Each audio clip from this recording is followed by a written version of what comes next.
So বন্ধুরা, আমি আমার ছোটোবেলাকার স্কুল যাচ্ছি। আর এটা হলো আমার সেই ছোটোবেলাকার স্কুল, আমি যেখানে পড়াশুনো শিখেছি। আর এখানে একজন থাকে।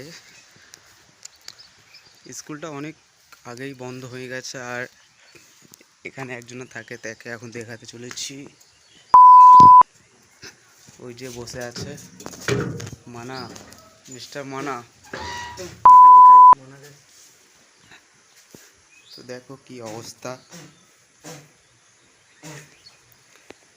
আর বাইরে বৃষ্টি হচ্ছিল, তার কারণে এদিকে চলে এসেছি আড্ডা দিতে।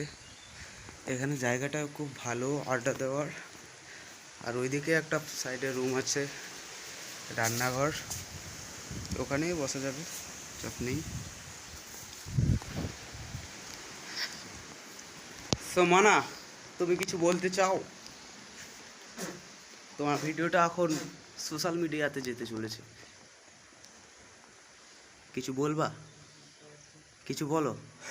তাহলে তোমার পয়সাগুলো দেখাও, একটু দেখাও।